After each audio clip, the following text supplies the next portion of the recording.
and welcome to another episode of Mattertags brought to you by Actionable Insights. My name is Seth Harrison, and today I want to talk about reverting changes that you make while you're in the Edit tool. As you can see here, I have a Matterport scan open, and I'm going to hit the Edit button up here so it loads up and I have the ability to edit. Note in the top right, my Publish button is grayed out, which means that I have not made any changes recently to this. Or if I did make changes, I actually published them. Right now, there are no changes that I have applied that I need to publish, such that whoever clicks the share link for this Matterport scan would also see whatever changes that I've made. So I'm going to come over here, navigate over here, and I'm going to add a matter tag to this wall, big blank wall right here.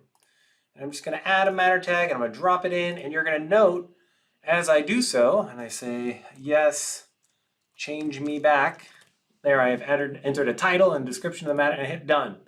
Note that my publish button in the top right just became clickable. Nice black says publish to anyone, everyone. Anyone with the link will see the changes you've made.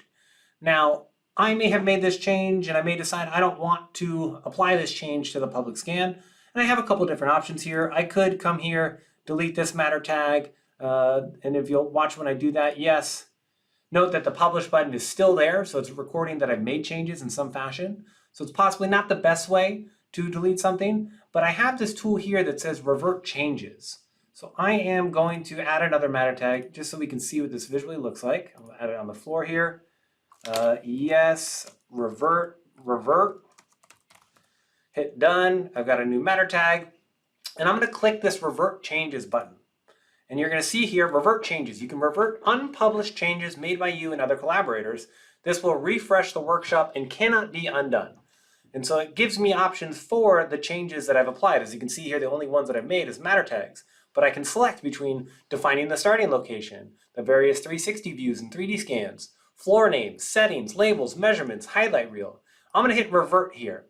You're going to see it's going to refresh my workshop and start my scan from where I was 5 minutes ago before I applied that matter tag change. And as it loads up and it's still in edit mode, I have the only matter tag that was there beforehand, and I've now reverted the changes and selected the particular ones that I wanted to remove or get rid of, so that I didn't have to delete or revert all of the changes that I've made in my working time, but I was able to quickly define, you know what, I want to remove all the matter tags that I just added and try something different or try something again. Hope this helps so that you're not going back and manually deleting and changing a bunch of things as you publish the changes that you're making to your scans using the claims documentation tools in the edit mode. This has been another Matter Hack. Please like, share, and subscribe, and I will see you next week.